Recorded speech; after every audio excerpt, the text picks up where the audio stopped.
Okay, our recording has started. So I'm going to go over our safety moment.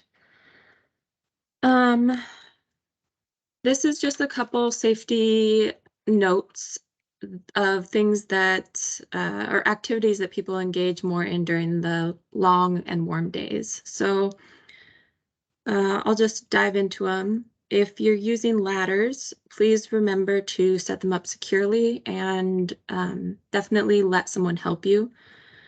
Just in case there's an accident, let people know where you are or have a spotter if there's one available. If you're out gardening, make sure you protect your hands and skin. Do the same for any children or elderly people that are in your family or gardening with you. And then vision safety, make sure you protect your eyes and vision from the UV rays and the sun. You can use a hat or protective eyewear. And then I just put a note here that if you have trouble affording eyeglasses or exams, these 3 links are all places where you can go to get free services. So if you or someone you know is in need, please don't hesitate to take advantage of those resources. Before we move on to our topics, are there any questions here?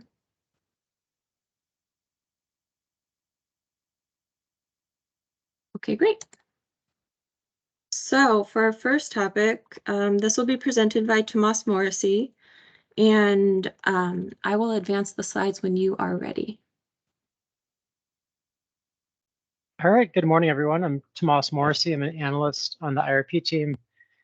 And we're going to be discussing HB 2021 and IRP modeling today. Let's go ahead and move on to the next slide, please. So one quick note before we jump into the slide. A lot of what we're going to be discussing today has to do with how we're setting up the IRP models. And we want to highlight some planning considerations that we're seeing with HB 2021's emission reduction targets. I just want to stress we haven't made any final decisions on our exact planning approach. And this is more of an informational presentation that's aimed at, again, discussing how we integrate HB 2021 carbon targets into our long-term planning models. And we're still discussing this both internally and externally, like today, to get feedback from stakeholders.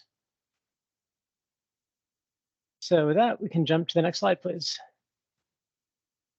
All right, so HB 2021 is a big piece of legislation, and this part we're really just focusing on the clean energy targets, specifically the carbon targets.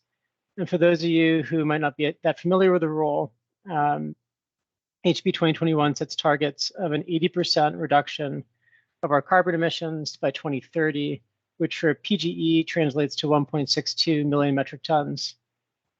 Then by 2035, a 90% reduction, and then a carbon-free system by 2040 and every year after. And the graph on the right shows some historical emissions as reported through Oregon DEQ through 2020, and then we need to get to that 1.62 million metric tons in 2030 and beyond. Let's go to the next slide, please. So again, today we're going to be focusing on how we are working to incorporate those carbon targets into the IRP models and into the plan. And we're going to be focusing today largely on 2 models, Sequoia, which we typically use and mostly use for looking at resource adequacy, and Rosie. And Rosie is our portfolio model. I think we might be on the wrong slide here. We should be on slide 10. Did that just... Okay, let me see what I can do. Oh, great. All right, I think we're back on it. Oh, but that's... I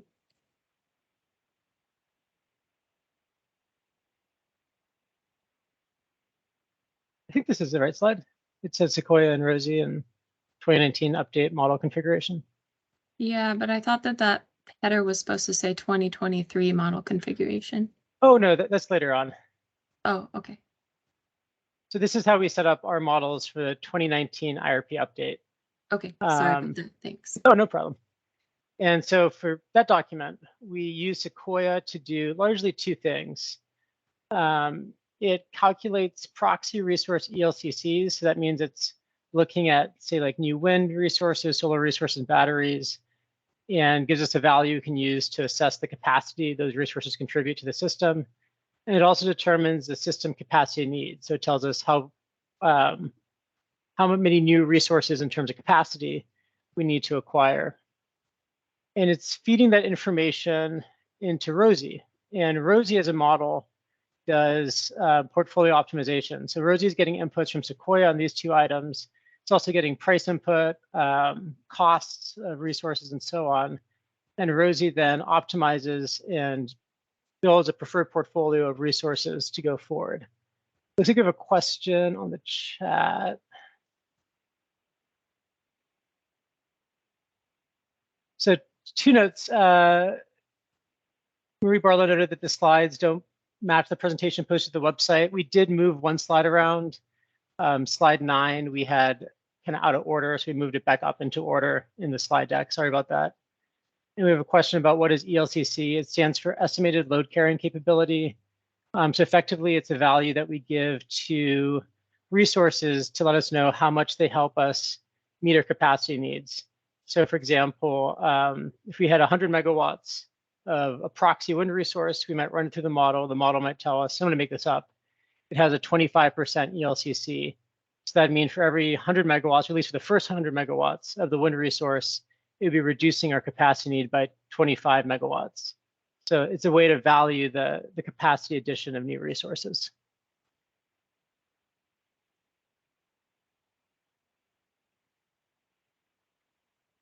Great. Any other questions on this slide?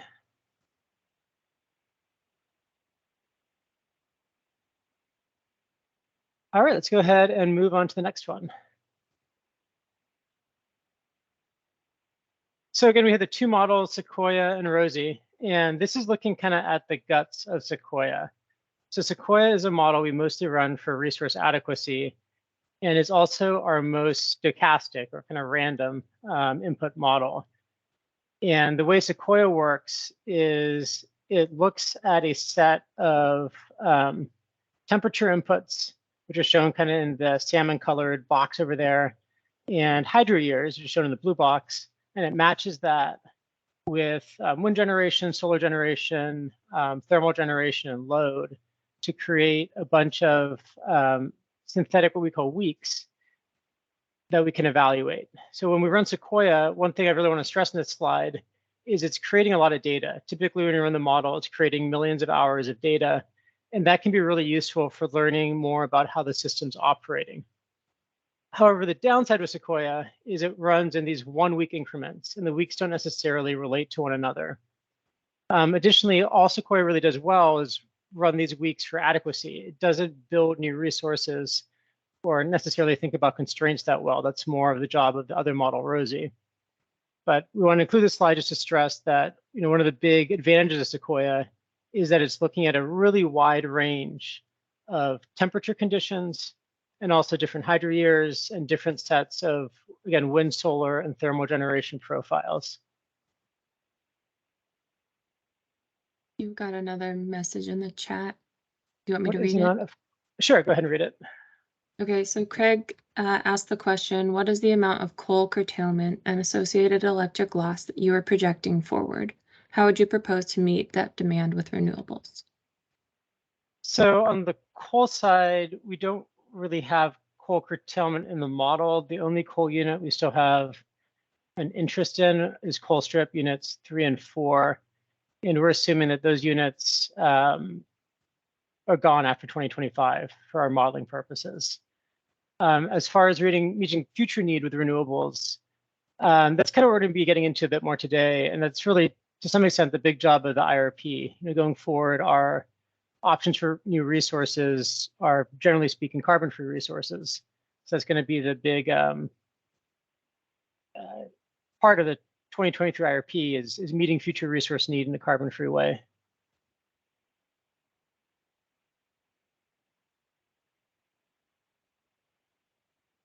All right, any other questions on this slide? All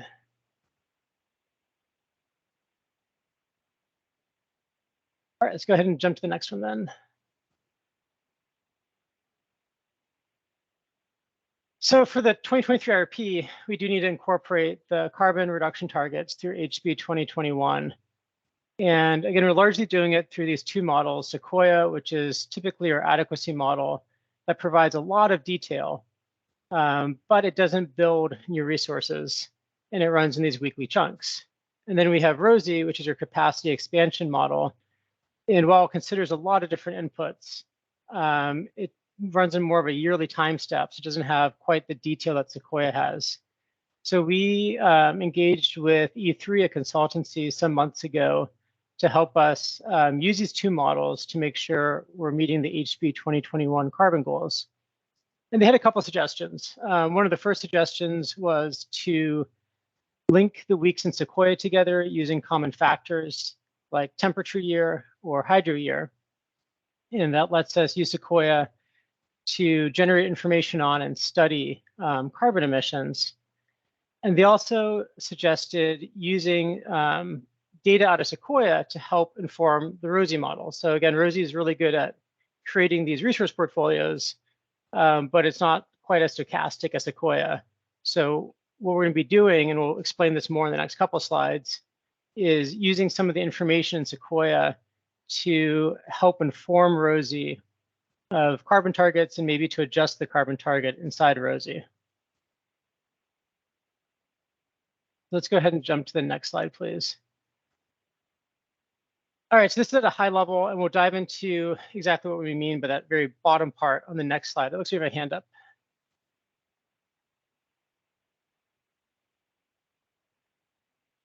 Kathy, is that you?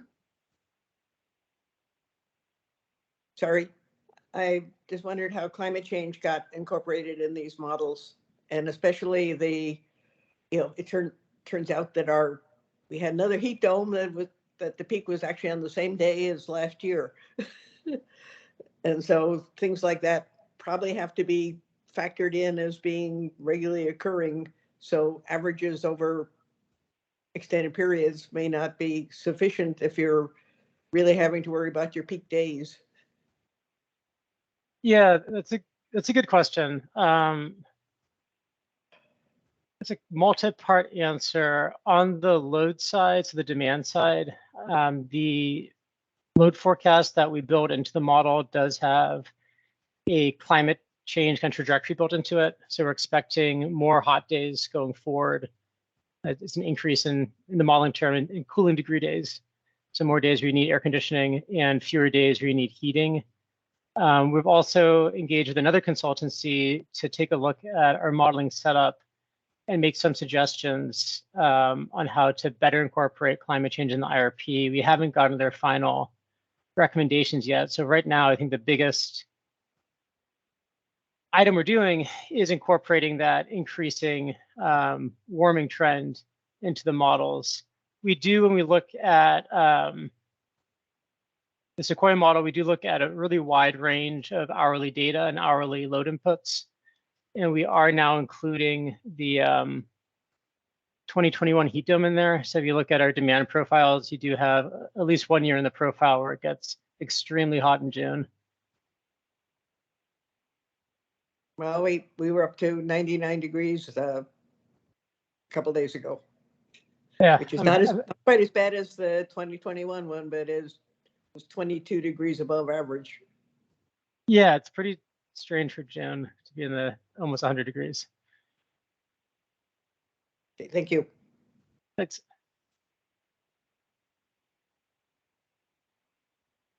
So let's do a couple other questions in the chat. Do you want to go through those, Jesse?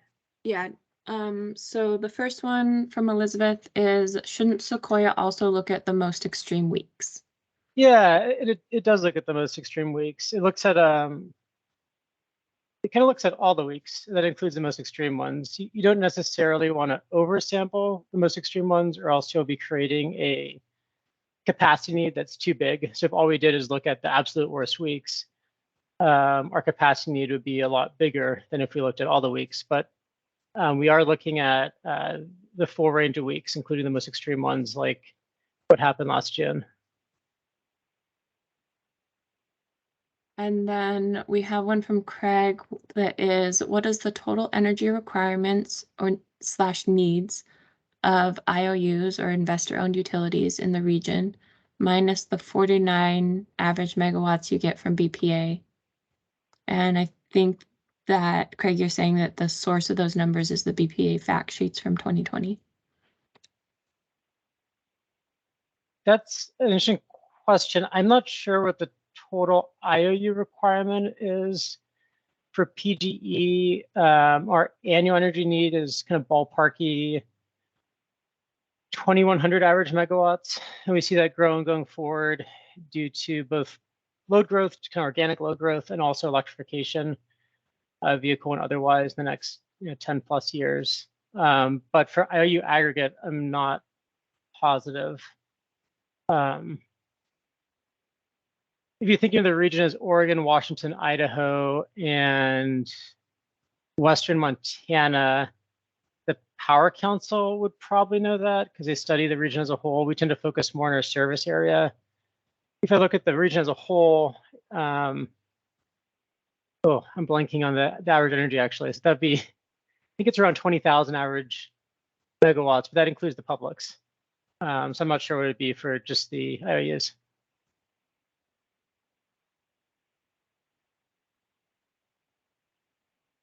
Any other questions here?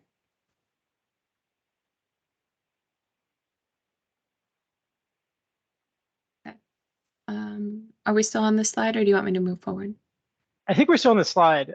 So I think the big takeaway from this slide is this slide actually has a, oh, there you go. That the title on this slide was corrected last minute. So you're looking at the online slides. It'll probably say something a little bit different.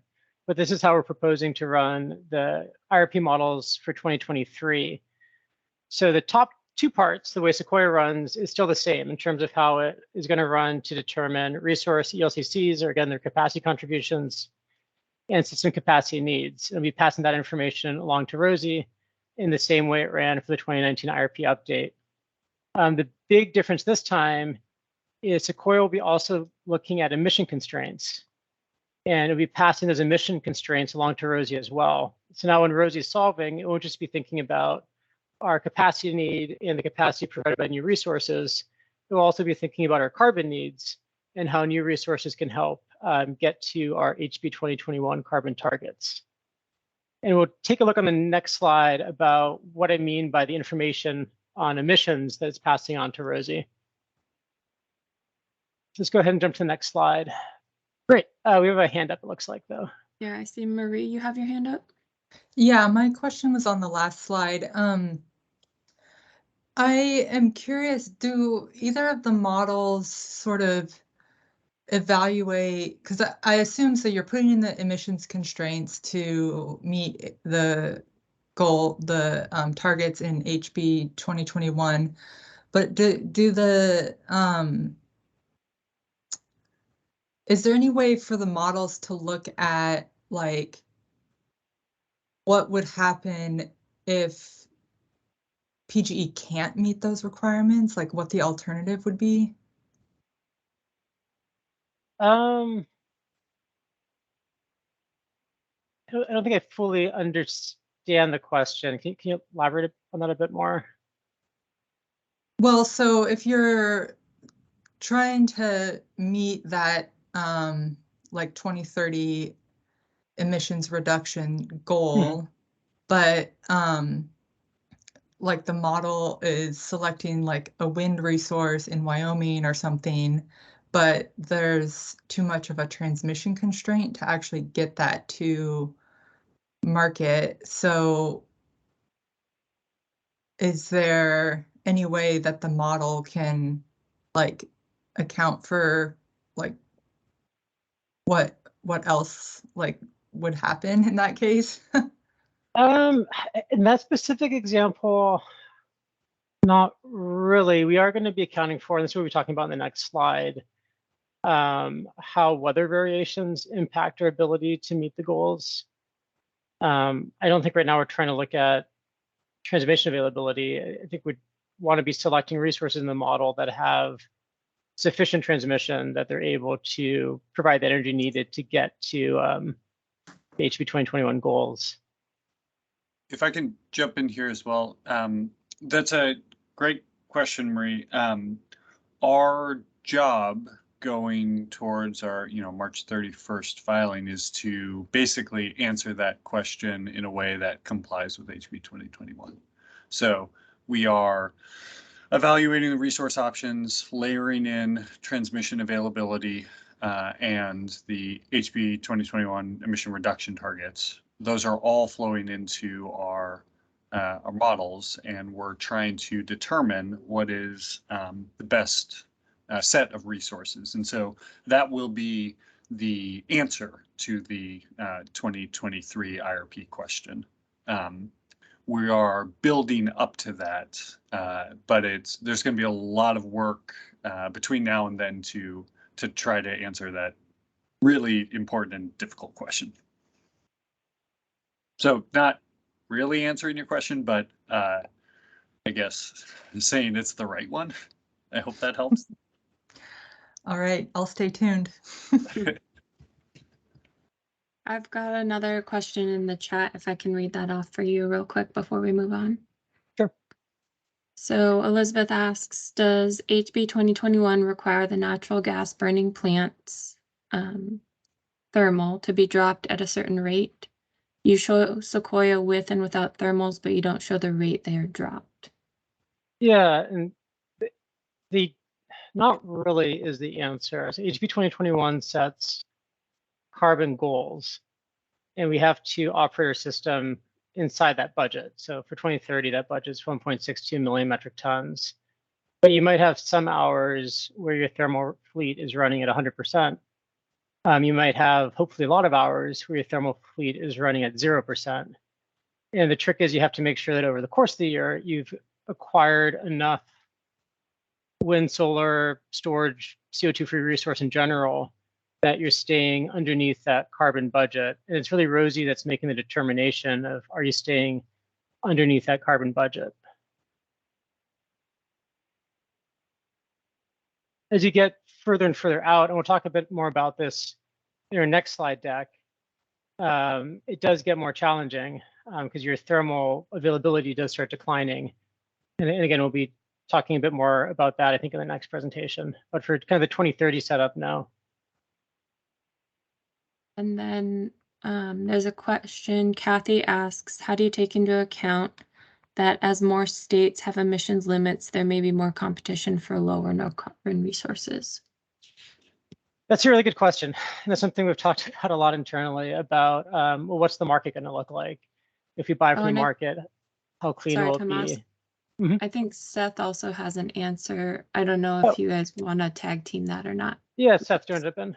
Oh, yeah, I mean, you were doing fine. I was going to the same place. Kathy, that's a great question. So in general, we in IRP have projected historically, cost declines associated with new generation resources. So if you look over the past 30 years, for example, solar has dramatically declined from what it cost in the 60s to what it costs today, and we forecast those cost declines. Absent any structural changes, we would expect those cost declines to continue. We talk about what we have put in our supply side options presentations. We've talked about that before, and happy to talk about it again. But you're absolutely right. This, given the increase in binding carbon legislation across the region, there's a very real concern that instead of the cost declines that are forecasted by NREL, by industry wide, there are only a limited number of contractors out there, and there's only so much steel, and so competition might drive prices rather than the price declines that are forecasted. They might make them stay constant even as technology gets better, or they might even increase. And so we do study in our portfolio analysis, we study a range of possible technology cost trajectories. And we're going to get into that later this year when we talk about the various futures in which we're evaluating in portfolio analysis. But that's definitely on our mind. That question of like, what happens if, solar doesn't continue going down? The recent DOC investigation is a easy example of that, where the cost of actually adding solar right now is pretty tough, given the uncertainty in the market. And so it's again, this is similar to the question from Marie. It's the exact right one. We will be evaluating it and trying to build our resources around that, incorporating that uncertainty associated with the cost. And I think Craig's question maybe is along the same lines, but I'll read it out so everyone can hear what it is. He asks, how do the models account for market forces? As curtailments happen, if the demand can't be met, then prices will go up. Given the recent history in the 1970s projecting shortfalls, then Peter Johnson from BPA announced the shortfall was over in 1982 due to market conditions. How do your models incorporate this history and market forces, including the recent price spikes in Texas?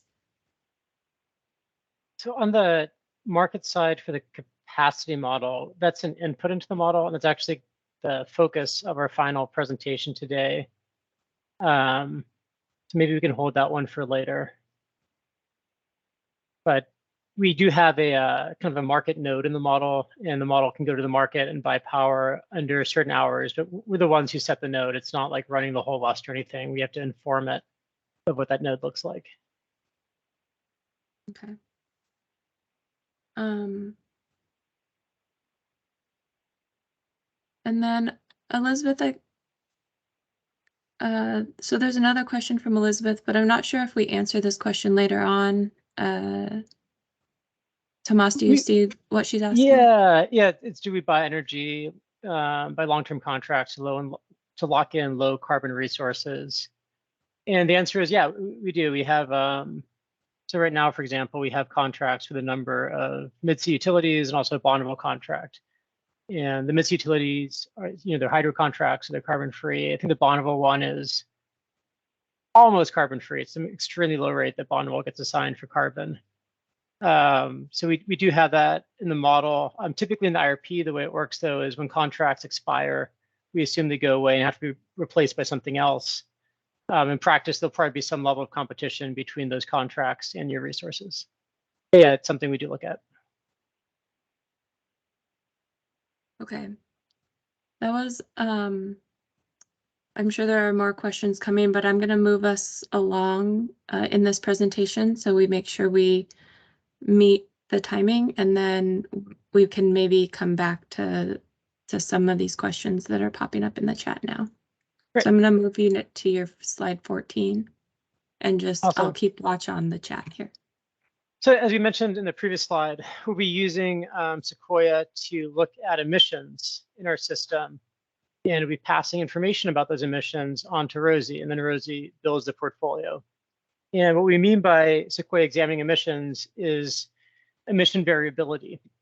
So as we showed on the earlier slide, Sequoia looked at a really wide range of possible temperature conditions, hydro conditions, and resource generation profiles. And one thing you'll notice if you look at historical emission reporting from PGE or really most utilities, on an annual level, emissions do bounce around a bit. And a lot of that bounce is due, particularly in the Northwest, to water levels during a higher water year. You get more hydro generation, and there's more opportunity both from our own plants and from buying from the market to buy carbon-free electricity. And then also temperature can play a big role in carbon emissions. If you have a year that's say a lot colder in the winter and a lot warmer in the summer, you're going to have to run your generation harder, and that might increase your emissions as well. And that's something that we can study best in Sequoia. And so what we're doing right now in Sequoia is we're looking at different years and how the emissions vary year to year. And this is an example down here. This is a really draft system we put together for 2030. And this system on average is hitting that 1.62 million metric ton goal. but there's a number of years where it's a lot lower because maybe it's like mild temperatures. This is a temperature example. And there's some years where it's higher because it's a more extreme temperature year. And this is something we want to consider in our modeling. So the next couple slides are really going to, the next few slides are going to focus around this concept that for any given system, you can have a distribution of different carbon emissions depending largely on hydro and temperature conditions. And we're going to be talking about that distribution using this little bell curve down here. Keep in mind, the data we're going to show you is all just for informational purposes and to discuss model setup. We haven't made any decisions or really done any final modeling on this. It's more to inform you all what we're seeing and get some feedback. So the emissions distribution might not be as tidy as we're showing right here. So let's go ahead and go to the next slide, please. So again, the general concept is for any given system, we're going to have a distribution of emissions based on weather, hydro, and other factors. And we can move the distribution around. Specifically, we can move it to the left, which means a lower carbon system, by adding more carbon-free resources. And that is going to, on average, get to fewer emissions. And it'll also, on the tails, or at least on the right-hand tail, shift that down to the right. So under a wider range of years, we're also at fewer emissions. And again, the way this works is we add more carbon-free resources. That's going to allow us to run our existing natural gas plants and rely on the market for fewer and fewer hours, and that will reduce our emissions.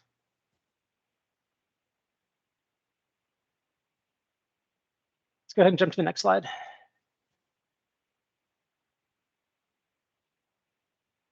So one thing we'll be talking about in the next few slides is something we're calling sea level. And so that is, what % of years are you at or below your emissions target? So if we were to target, say, 1.62 million metric tons in Rosie runs, generally speaking, on kind of average weather, average expected conditions. And so an average would be at that 1.62 million metric tons for 2030. But if you got a really extreme year, that system by itself might not make it. It might have to do some other actions to get down there. But one thing you can do is you can target a lower emissions level inside Rosie to make sure that a bigger set of your distribution is falling under that target level. So for this example here, if we said, hey, we want a carbon level of 98%, which would mean we're under our target 98% of the time, we would target a lower carbon emission in Rosie. Rosie would build a system then that is on average below the target.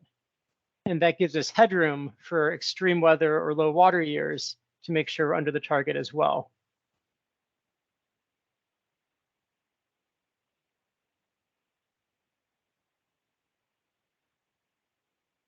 There's a couple questions in the chat. Do you want me to read those out for you? Or do you have more to talk about on this slide before we move on?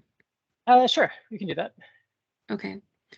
So I'm not sure if Jennifer's question applies to this slide directly, and we can always circle back to this one, but she asks, did or can your modeling evaluate efficiency upgrades to existing thermal and hydroelectric resources to meet energy and capacity needs in the IRP?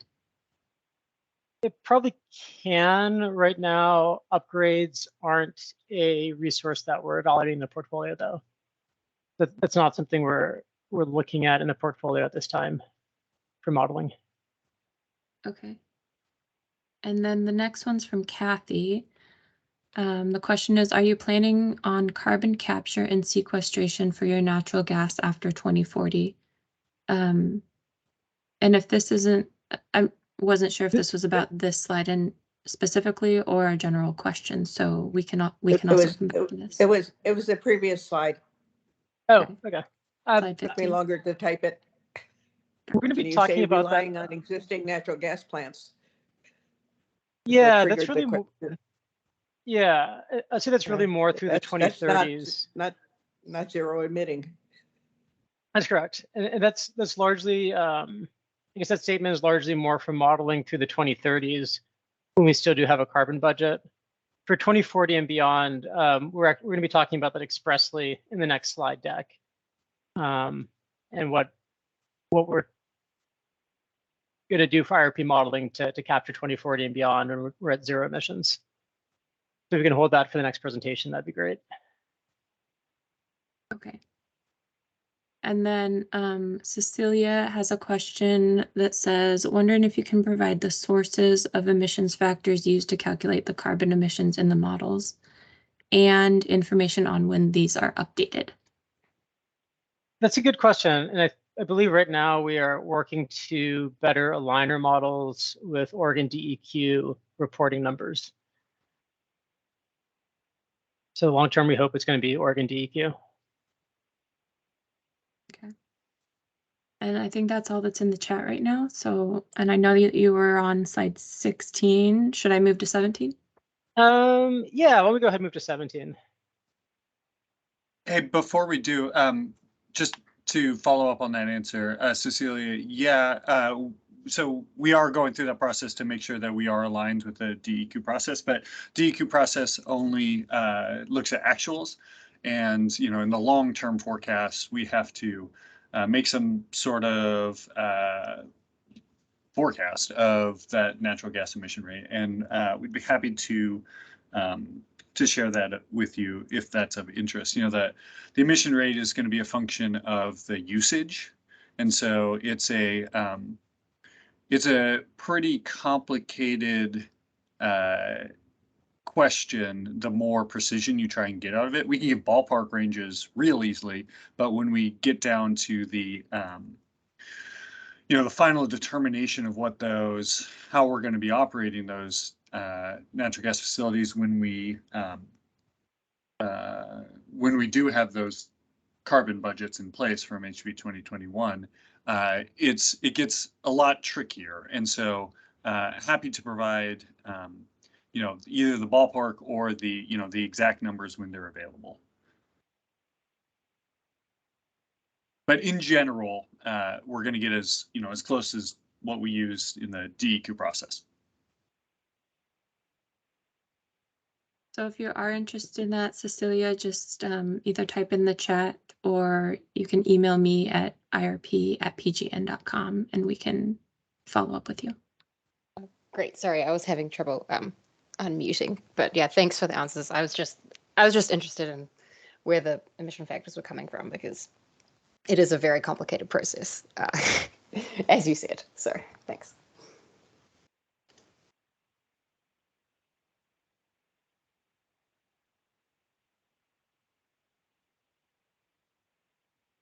Oh, and Jennifer, I see your note here, and I'll make a note to follow up with you.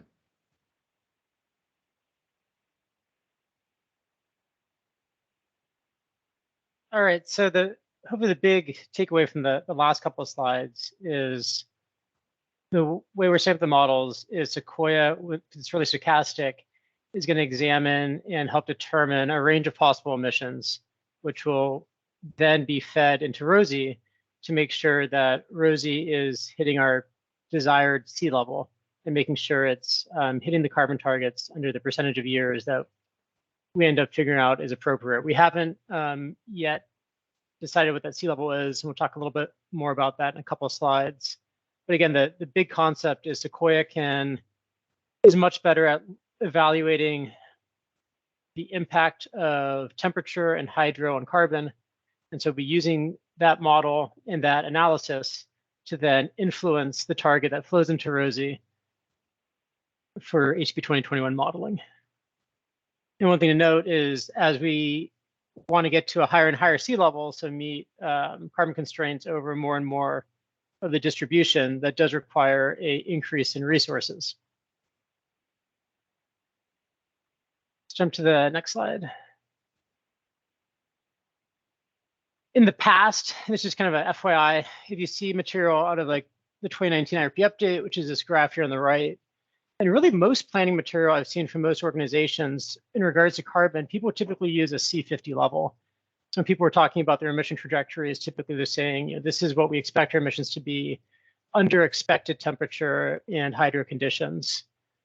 So what we're doing here is maybe a bit different than what's been done in the past at PGE and elsewhere, where we're, for this IRP, we're thinking that we need to consider the full distribution range of carbon emissions for any given system due to, again, weather and hydro impacts.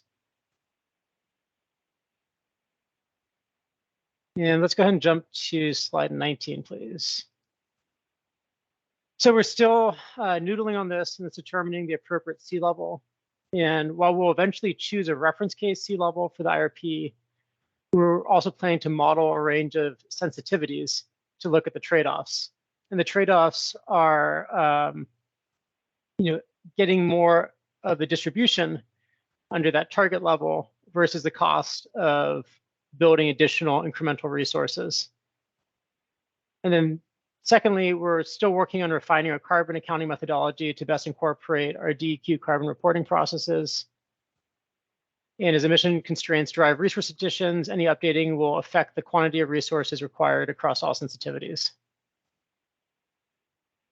That's still something we're working through. I Looks think like we Marie have- might have another question, but I'm not sure if it's this slide or the previous one. I didn't see when you put your hand up. Yeah, so on the previous slide, you said moving to a higher sea level. Are you referring to like a higher number, like going to C60, or giving yourself a bigger buffer, so an actual lower number? Yeah, and maybe we, now that you asked that question, it's both. So the way we're thinking about it, a higher sea level would give us a higher buffer. So the way we're thinking about sea level is it's describing the percentage of years that would be meeting the target under the distribution. So that would require a higher buffer. But that is kind of confusing in the sense that, yeah, a higher sea level means a lower carbon target. Or okay. a lower, not carbon target, a lower carbon kind of goal for the model to make sure more of the years are under the carbon target.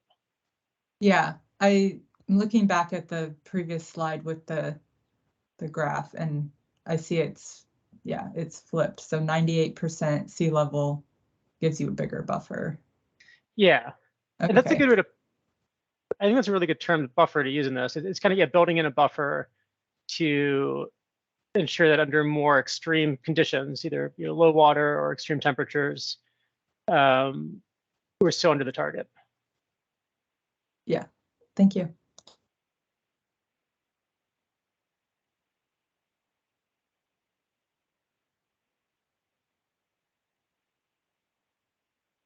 All right, I think we have a hand up. It might still be Marie. Great.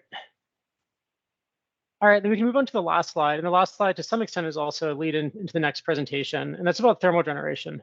And this is just looking at 2030. This will change, of course, as we go towards 2040, at which point in 2040, we have to have a zero emission system. And this question also came up a bit earlier about, what do you do with thermals in modeling?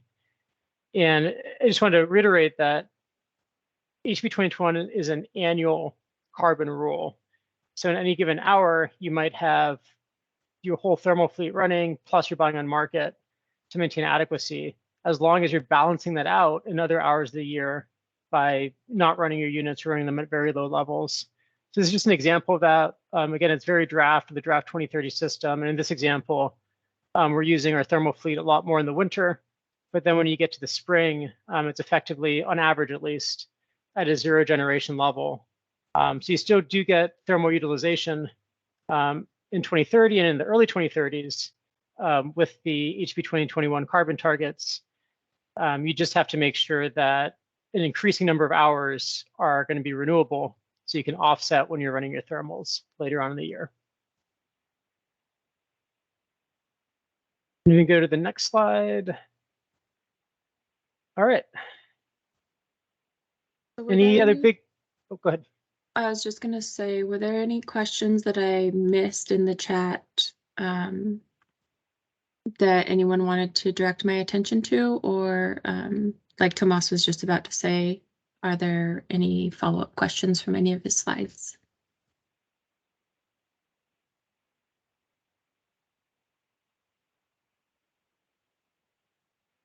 Okay. If you do think of anything, please email us or use the feedback form. Or we can circle back after the rest of the presentations are finished. Oh, Elizabeth, go ahead. I see your hand up. My question is, does in some sense the House Bill 2021 slow down the cleaning of the energy sources? Because I'm reading that the solar and wind actually are cheaper now than they used to be. So wouldn't you move to them faster, but you're holding back because you don't need to by the timeline it lays out?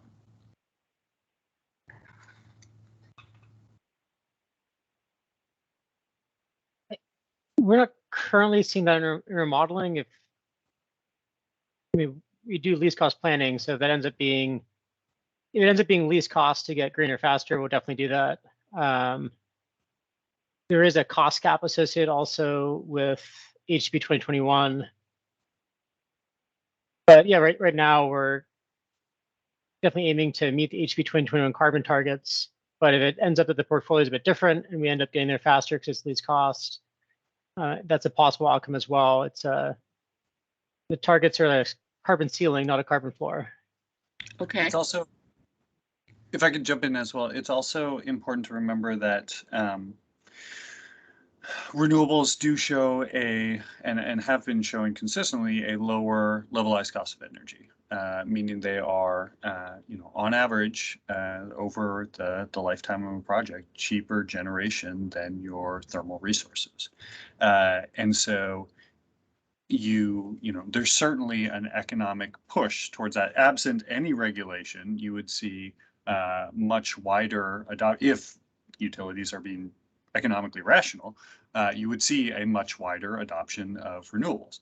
That said, we don't just plan the system off of averages. We have to worry about reliability concerns as well. And so we have to, maintain the system while, to certain reliability targets while, trying to minimize costs. And so the capacity requirements, you do show a smaller ELCC, a smaller capacity contribution from these renewable resources than you do thermal. So it is a balancing of making sure that you have sufficient capacity on your system. So I think to your original question, there are these economic forces, but HB 2021's requirements for these emission reductions is going to significantly push IOUs towards a reduction in carbon emissions. I would say that PGE had the same internal goals that HB 2021 established, codified in law, but so we were attempting to move there anyway. Now it's just illegal if we don't, given that the contingencies that are built in the law. So I think HB 2021 is, to your question, pushing us along towards that reduction of emissions. And Marie, I see your hand up if you want to go ahead. Yeah, I was wondering if PGE has this a process in place for how you're going to decide what that sea level is.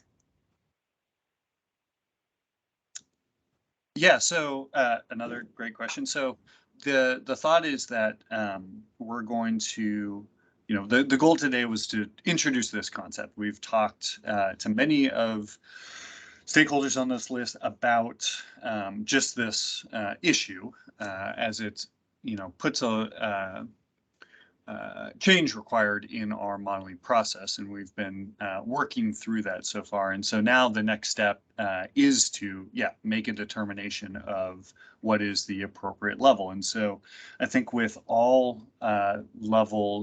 sources of uncertainty, our go-to is to evaluate a range of possibilities and then see how that makes. See what difference that makes in terms of resource addition requirements and costs. Now, if you Jesse, if you go back just to like one of the slides with a curve. How about maybe slide 16? Yeah. Yeah, so, we caveat this slide there, like distributions and sea levels are purely illustrative, because it takes a lot of work to characterize these distributions and what they are. This is a nice, clean bell curve, but there's,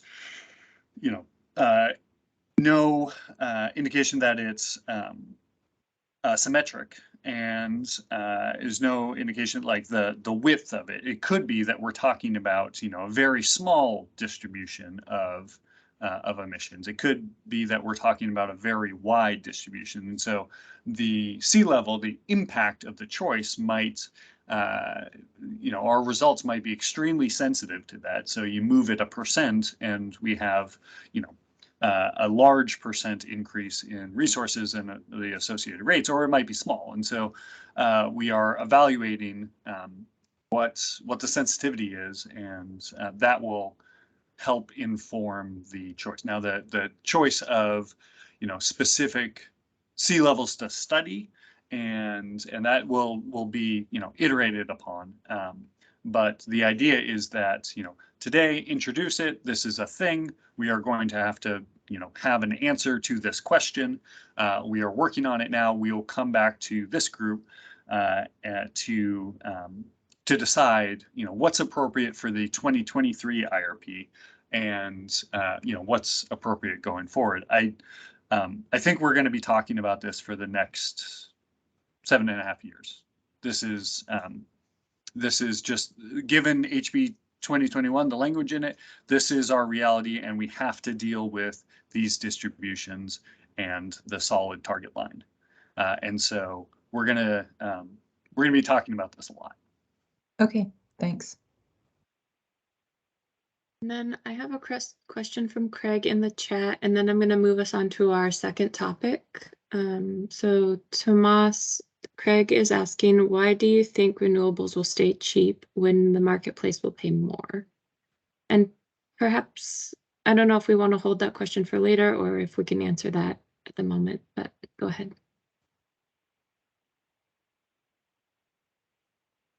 It's a good question. It's something we have talked about internally, that we are projecting cost declines in the reference case going forward for renewables, but we're also seeing more competition for those renewable resources.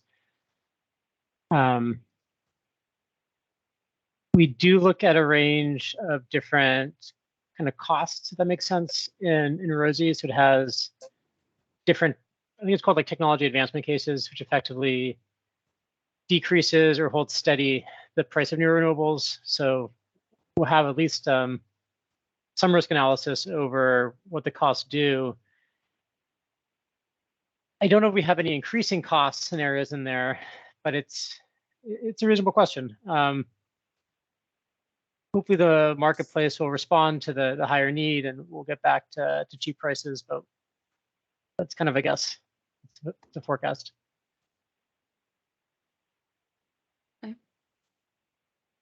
So I'm going to move us into the 2023 IRP portfolio analysis. This topic will be presented by Seth Wiggins, and when you are ready, I can advance the slides for you. Awesome, thank you.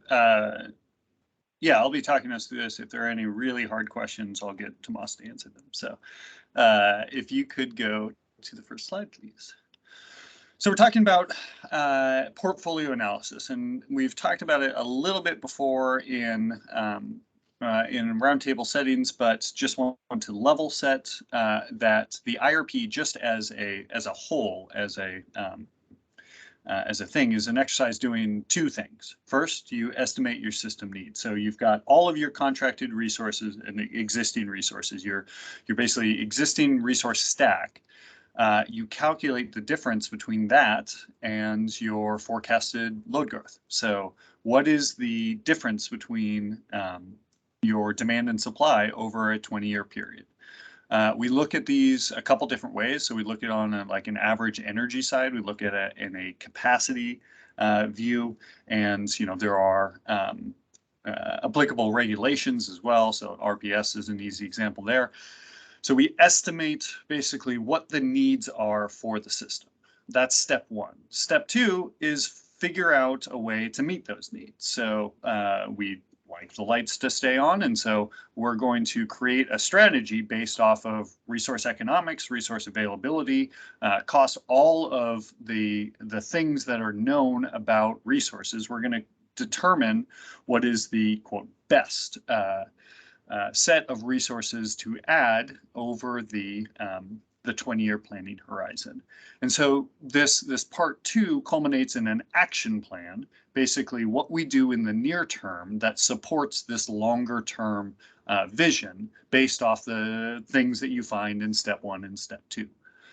So the reason why you focus on the near term is that you have an IRP cadence where IRPs are filed every 2 to 3 years. And, you know, while we in 2022 today think it's important what the 2005 IRP says, we also have had, I don't know how many, but some number of IRPs since then that tell us better information. And so we focus on that near-term action plan, or what are the decisions that we're going to do to initiate today and in the near term to cover that. The ones further out will be evaluated in future IRPs. And so the second step we do in what we call our portfolio analysis. Many of you are familiar with this. This is done in most IRPs where, you know, testing these variety of portfolios that you can come up with in changing market conditions, which leads you eventually through all this testing to what we call a preferred portfolio, which is the things that we think are the best. And then from that preferred portfolio, you get to an action plan. And so we do this since the 2019 IRP. We've been using an in-house model, capacity expansion model called ROSI, which, as Tomas pretty nicely explained earlier, looks at, you know, brings in all the resource economics, all the system need, and calculates the, again, best with air quotes, set of resources that we should be adding. We then employ, you know, our judgment as to how to interpret those results, and then we get this near-term action plan. So that's many, many months of work summarized in 3 minutes. I'm hoping we're all either just entirely familiar with this process, or my explanation was perfectly articulate, that we're all in the same place as to what the goals we're trying to accomplish here. Correct me if I'm wrong, otherwise I am going to move to the next slide. Okay, so given that we have the system need, we have to figure out the best way of filling it. And the way we do this, there are a variety of ways you can do this, but the way we have done this is we take a list of proxy resources, basically what we think are reasonable estimates of what resources we could get from the market in the near term and add to our system. So we have a list of resources that we used in the 2019 IRP on the left, and a list of resources we have proposed for this coming IRP. And we think these are the things that you could add in an RFP in the near term that potentially could get added. I used the term, I think, in the November roundtable, plausibly. It's you know, this passes the laugh test. I don't think anyone, you know, would be surprised that we're saying that gorge wind could be added to our system when we have been adding gorge wind to our system, right? So these are the resources we think are plausible. Offshore wind is the trickiest here because we're still trying to determine the best, most accurate, earliest COD. So basically the first date in which it could be added to our system. But everything else, these are, you know, the set of resources that you would imagine could be added to our system. You see on the left, geothermal and biomass were considered in the 2019 and also 2016 IRPs, but they never won based off of their resource characteristics. There's some concern over biomass not being considered non-emitting and therefore, you know, not not building towards our carbon goals. So we just said, okay, let's take those off of the portfolio analysis section and just stick to these resources on the right. We presented these in the February and November roundtables.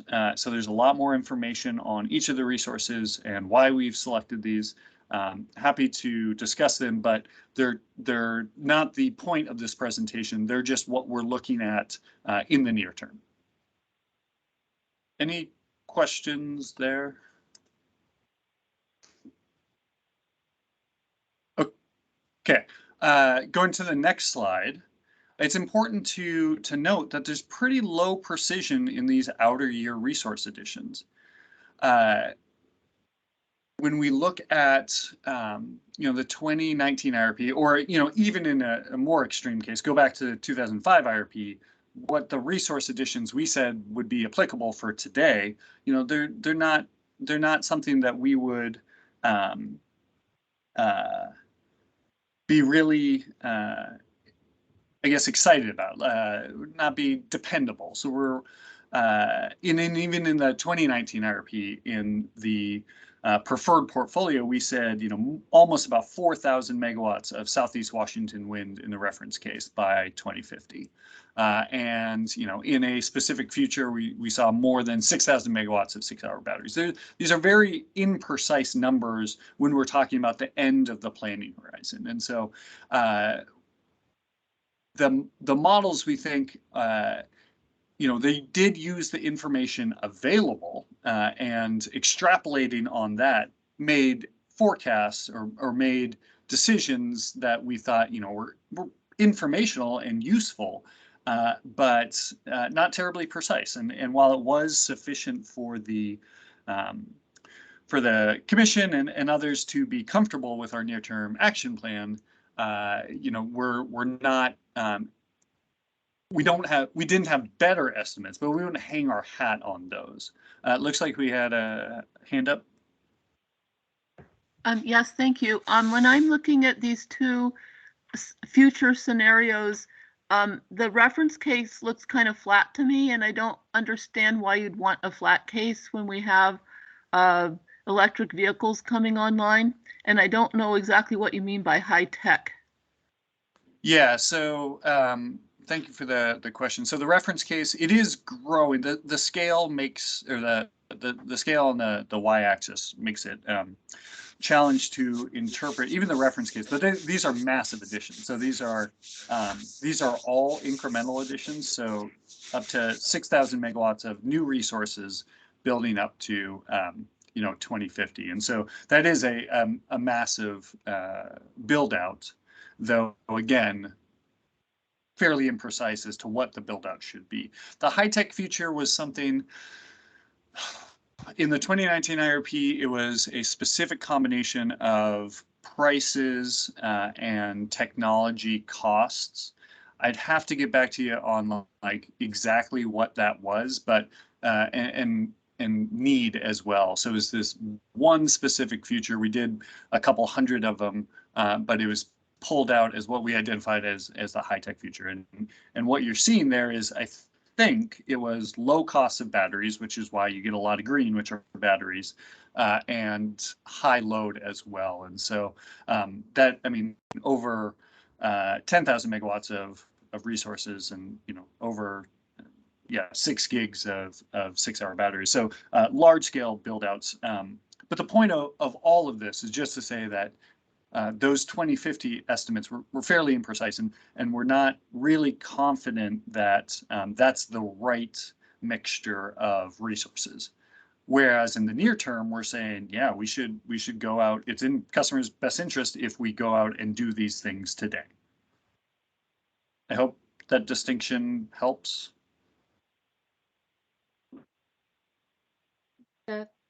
Elizabeth also had a question in the chat about slide 24 and about why geothermal was taken off. I'm not sure if now is the time to answer, but we'll be talking a little bit about geothermal in a second, but essentially in the near term portfolio analysis in both the 2016 and the 2019 IRP, it was never added unless forced.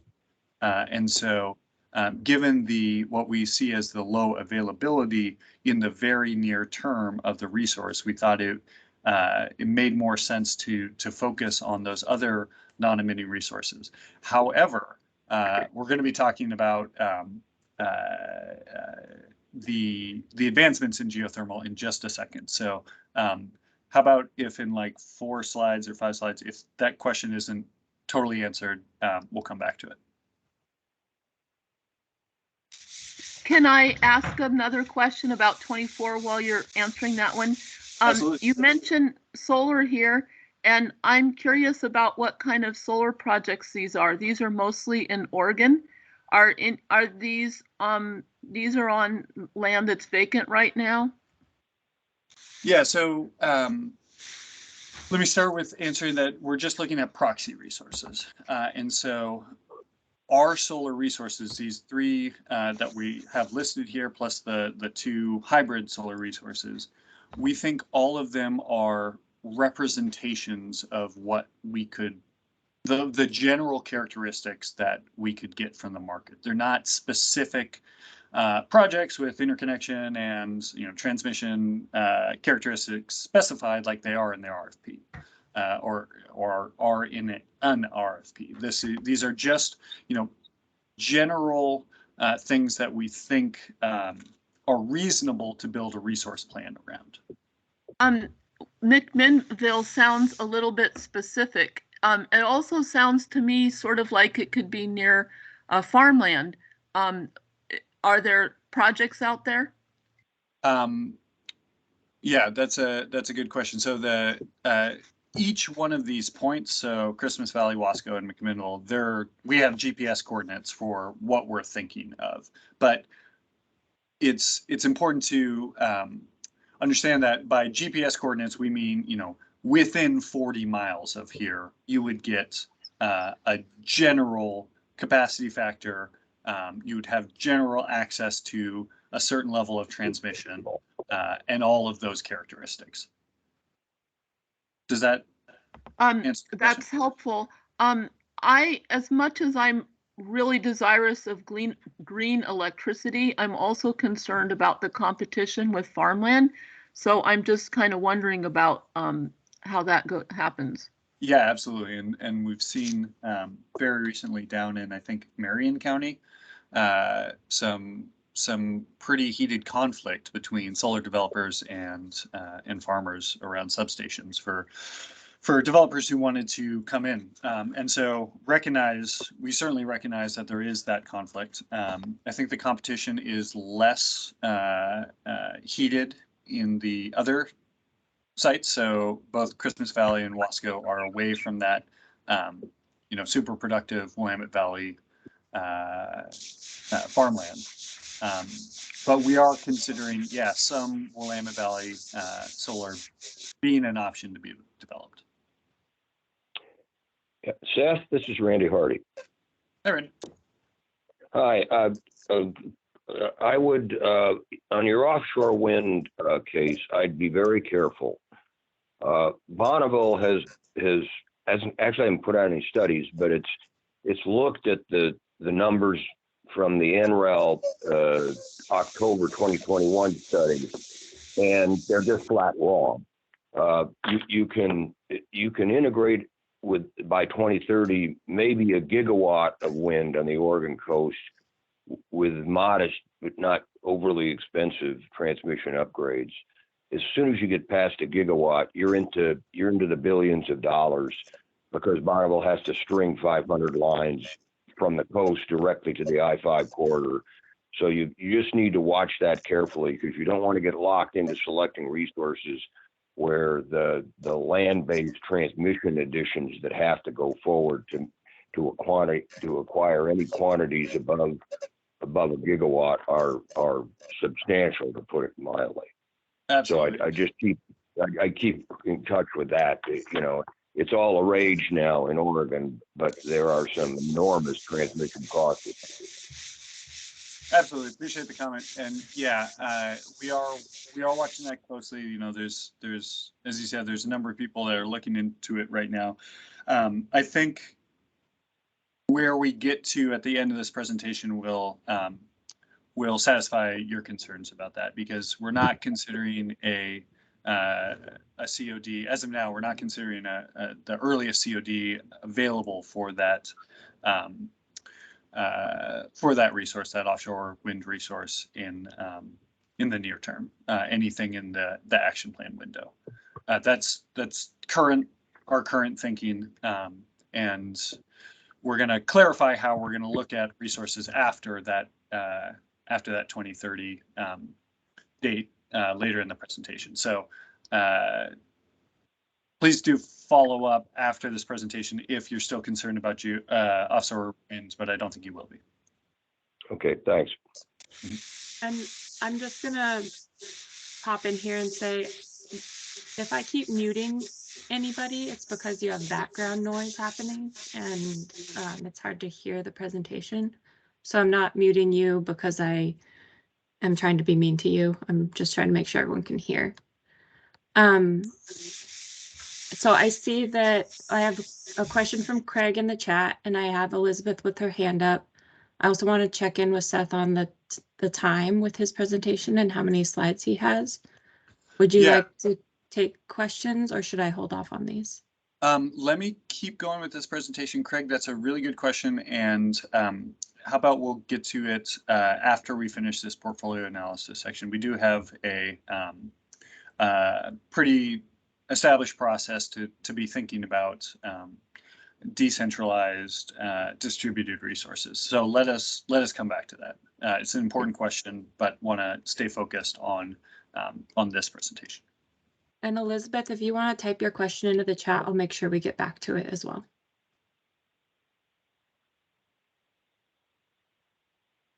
Go ahead. Okay. Seth. So if you could, so takeaway, get us back on this slide. The takeaway is that IRP is a 20-year look. Earlier IRPs did a little bit longer based on carbon reduction goals. But for this IRP, we're looking at 20 years. And even with just those 20 years, there's low precision in those outer years. Okay, if you go to the next slide, please. So we're seeing in our very, very initial analysis that when you take that set of resources that we described 2 slides ago and putting them into our our system need over the entire planning horizon, which a couple of years do include 2040 and beyond. Again, 2040 being the year which HB 2021 mandates that the system be carbon free. We're seeing extreme challenges of meeting that those needs. So again, the difference between demand and supply, it's very difficult to meet this gap. And so if you put in your IRP models the requirements that those existing resources have to meet that delta, there's a significant overbuild, as variable generating resources have gaps. And when your needs are so large, as we're seeing in 2040 and beyond, energy limited storage options have trouble meeting those. And so you have to significantly overbuild the system to be able to meet those constraints, those reliability targets that we put into the IRP. If you go to the next slide, we show a diagram of this, and this is just purely informational, just a sample week that we pulled out of Sequoia. The black line is our load, and the generation is what you see in those colors in this area of unserved energy, even after adding 18,000 megawatts of incremental resources beyond our system. And this is just a week in 2040. It gets worse by 2043. So we're seeing these significant areas where we have, variable generation dropping off and the storage not being able to cover the difference. And so we're in a place here where we're really struggling. Again, both with the low precision of the resources or of the model estimates and the limitations of the non-emitting resources, we see a number of hours, a number of weeks like this, where you have significant extended outages. And so, yeah, and the slide shows, even in a system where we add 18,000 megawatts by 2040, we're still seeing a capacity deficit, what our model identifies as over 1,500 megawatts in 2040, and growing as we move along. Yeah, I see a hand. Hey, Seth. This is Shashwat from Renewable Northwest. Could you speak about how you got, how you selected the 6,000 megawatt incremental numbers? I'm just wondering if this number changed to 7,000, would that see the capacity deficit reduced? Yeah, pretty much. Sorry to interrupt.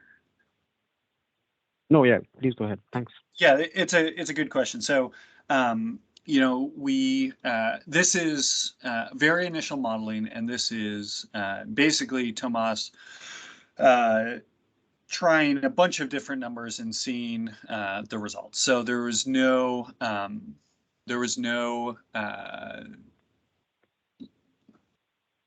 specific reason why 6,000. If we added 7,000, it would be a little different. But you know, the problem still remains in that if you think about the ELCC curves, the declining marginal ELCC curves, they become incredibly low after you start adding this many resources. If you go back to our 2019 IRP, we show this curve coming down as you add more and more of the incremental resource. And so even when you add a giant mix of these, renewable and storage resources, the marginal capacity contribution of any of them become incredibly low. The reality is that with the wind and solar, the generation is highly correlated with each other. Even with different flavors of your wind and your solar resource, the correlations lead to bigger holes than your storage can add. And so, sometimes there's not enough energy, sometimes there's not enough capacity, but we're always seeing these pretty large holes. We haven't gotten terribly specific about, what if we start moving these around? If we went up to 7,000 on all of them, would we see a market improvement? But 1,500 megawatts is an enormous capacity hole, and we're seeing that these challenges remain, and that's 6,000 of each of those resources would be a challenge, even in 18 years. Just a quick follow-up. Thanks for that. First of all, I'm just wondering here. I know the analysis shown in this graph doesn't consider offshore wind or long duration energy storage. I'm just wondering if you could maybe run something with offshore wind supplying that energy to the system and some kind of long duration energy storage technology, like Form Energy is working on their 100-hour, storage solution. There are other iron flow batteries that can go up to like 16 hours as well. I'm pretty sure that the system we have right now, it's not going to be the same mix of resources in 2040. So I think having a couple of new, or offshore wind is not new, it's tested in Europe, but a long duration energy storage resource just to act like a sponge, those energy generation resources, I think that could be a good kind of analysis to do here, because I see those unserved energy being served, for lack of a better word, but I think looking at this just from wind, solar, and storage, could you clarify if the storage is just 4-hour batteries, or are you looking at a whole menu of storage resources here? Yeah, we're looking at 6-hour as well. I think, okay. Tomas, correct me if I'm wrong, but I think it's half 4, half 6. Yeah, and there's a little bit of, I think, 8-hour, although we're going to bump it up for the IRP to 10, but in this analysis, there's a little bit of 8-hour pump storage as well, but it's stuff you might be able to get today. It's not the really long-term stuff. So, yeah, Sashwat, your and the question I'm seeing in the chat, you are teeing this up so perfectly, and so I'd like to in a second go to the next slide, but Sashwat, I will come back to your question very shortly. great, thank you. But yeah, it is the question basically. So, as Sashwat articulates, a different set of resources are needed. Those near-term resources that we think are plausible to be added to the system are not going to be sufficient. We need something else, and so we think something new has to come along to for us to be able to reliably and affordably meet our system requirements by 2040. And so. But here's the answer to your question, Sashwat, is that, while we are really excited about, some of those resources, if Forum's battery, if, offshore wind, if with a high and reliable capacity factors, come along, if, advancements in these other areas come along, that would be great, but there's extremely low precision in them, such that any portfolio analysis that included a ultra long duration Forum battery, that's it will show a significant reduction in that unserved energy, absolutely, but we're hesitant to include them in ROSI just because of the low precision. So it would just be a function of our assumptions going into that model. Basically, the answer is if you improve capacity factors and if you improve storage duration and performance, your system will look better. The resource need will go down.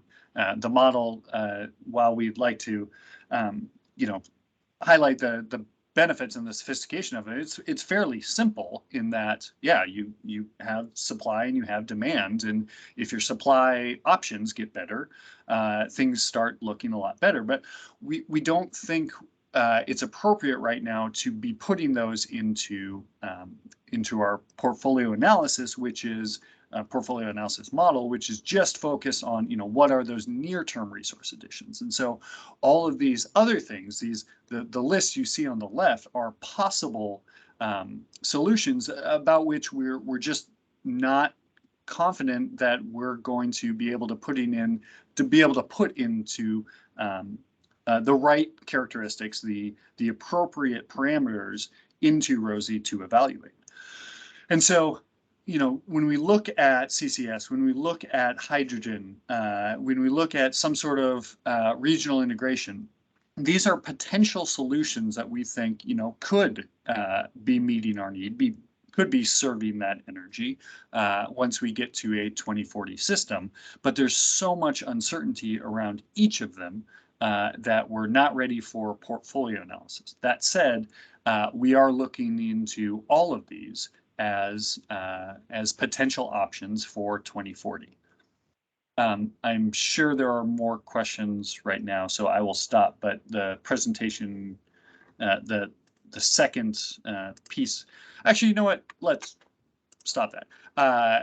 Let me just finish the next slide. I'll explain what we are proposing for the 2023 IRP, and then we can discuss that. So you've got this list of potential amazing resources on the left that we're very excited about, the possibilities of meeting the demands of our system in a decarbonized environment by 2040.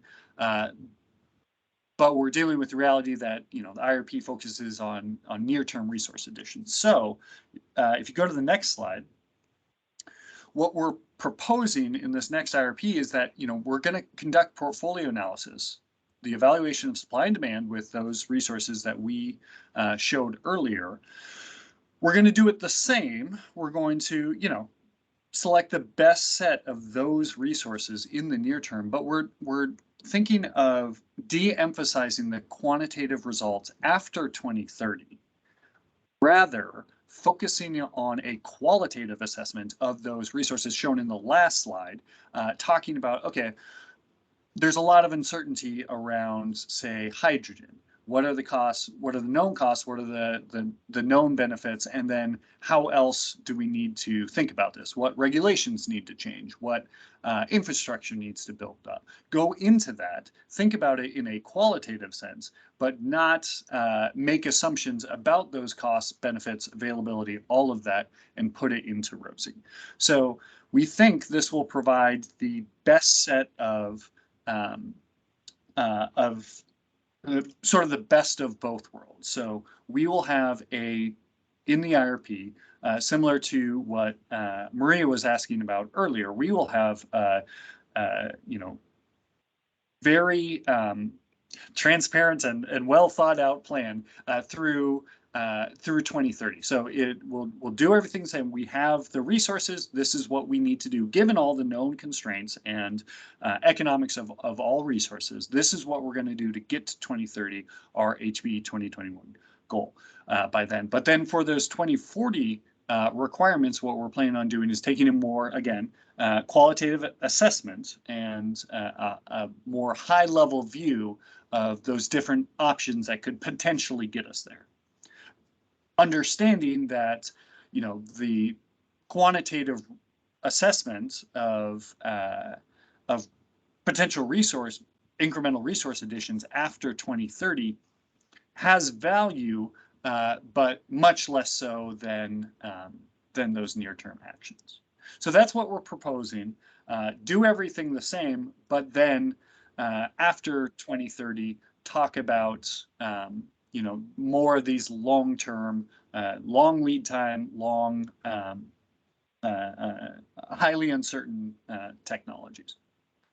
Okay, that's the proposal. I am very sure there are questions now.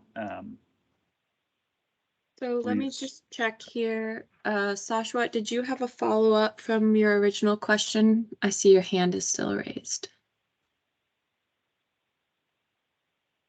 No? Okay. No, Then, thank you. yeah, thank you. Then I think we'll catch up on the chat. So I believe that we left off with Craig's question at 10:27. And I'll just go in order, although I think we may have answered Elizabeth. So I'll read this one. In terms of renewables, solar and wind specifically, what's the mix between centralized and decentralized system? Do you support/pay for both to the same degree? Yeah, so it's a great question. It's not relevant to this presentation, but we are getting forecasted distributed energy resources from our distributed system planning team. And so there will be, things like rooftop solar and DR programs. Those will be built into the IRP assumptions. So the DSP Part 2 is coming out in August, and the results from that are feeding directly into the IRP, such that the incremental resources you see that we are proposing or not proposing that are there.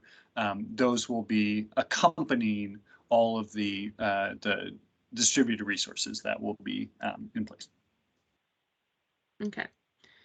And then Elizabeth's question was, why was geothermal taken off? But I think we covered that when she... Sort of. Let me just say one more thing about it. If you go back to the last slide, geothermal. So geothermal is tricky because there's geothermal available today and there's the really exciting geothermal. So what I call the really exciting geothermal is the stuff that uses techniques that are been used in the oil and gas industry to drill deeper, to access higher temperatures, to bring up much higher temperature steam to be then generating power, and that has pretty exciting potential. And so we're thinking of that as an emerging technology. That's one of the ones that we're looking at, these enhanced geothermal techniques as a way. I mean, that would be dispatchable baseload capacity, which is the holy grail. And so we are certainly looking at that and taking a qualitative approach to that, given there's so much uncertainty around the near term cost, benefit, and performance characteristics. Okay. And then another question from Elizabeth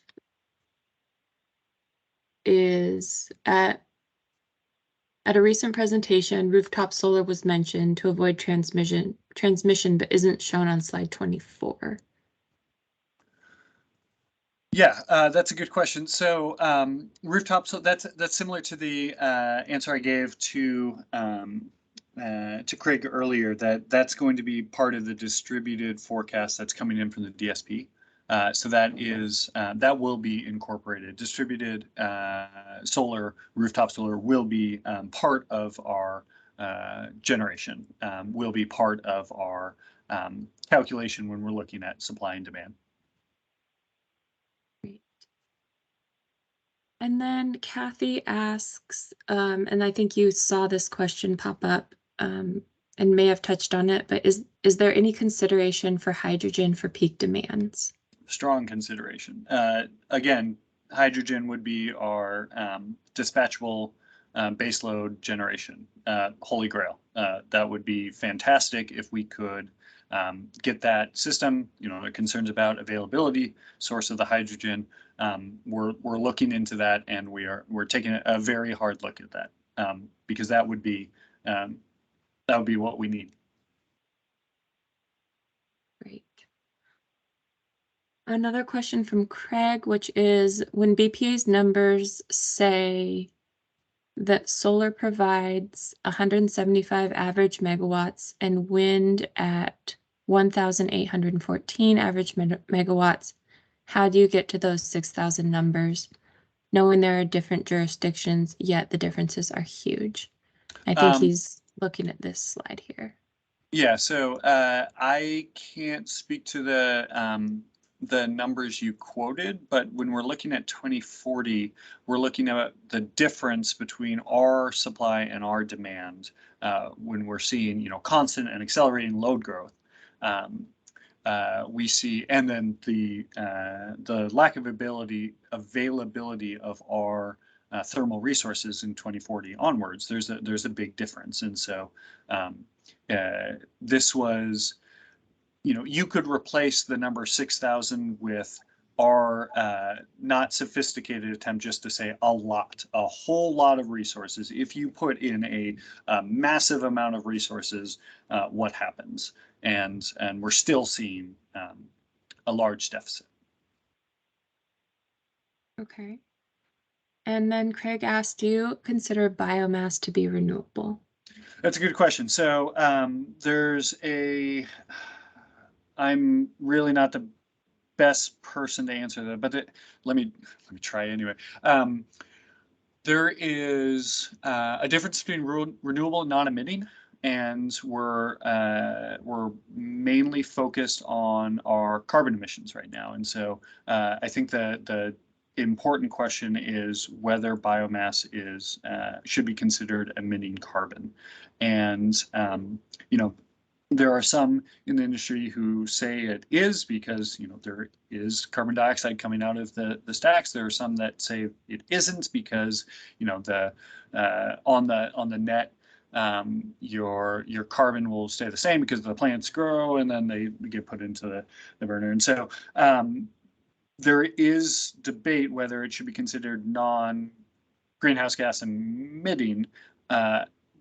Before we got to the debate, though, we saw that, you know, given the performance characteristics of biomass relative to your wind, your solar, your storage resources, it doesn't compete well. And so even if you answer the first question is with an affirmative saying that, yes, it is, or I guess a negative, it is non-carbon emitting from an accounting perspective, it just hasn't been cost competitive. And so while we are, you know, we still have our eye on biomass if something major changes, if major technological changes happen, if performance characteristics improve. But until then, wind and solar are beating it. And so we didn't think it appropriate to include in portfolio analysis this time around. And then I have one more question before we move on to our last topic. So let me move here. And this is from Kara Saylor. And she asked, when you say hydrogen, would you only consider green hydrogen? Great question. The source of the hydrogen is important. And so when we consider, again, in a qualitative sense, the hydrogen build out to be able to meet our 2040 needs, we are considering hydrogen that is considered non-emitting. And so I think by most parties, you would only be looking at the specific colors or flavors of hydrogen that are considered non-emitting. So there are, depending on how you are defining your green or your blue or your, I think there's like yellow and pink I've heard about too. Whatever it would be that would be considered non-greenhouse gas emitting, that's what we are considering. We're not looking at a generation of hydrogen from natural gas, a separation there, and then put into our gas plants. We are only looking at the sources that are considered non-emitting. I hope that answers your question. It's not terribly precise, but I think I'm getting to the intent of the question. Yeah. Okay, thank you. Oh, let's see. Maria, you have your hand up. Yeah. Let's take your question and then I'll move on. I just had a couple of follow-up questions to some of these ones in the chat. So just to clarify, so on the hydrogen, it's not one of the list of proxy resources for the 2023 IRP, but it is something that PG is looking at for the longer term, meeting that 2040 goal. Is that correct?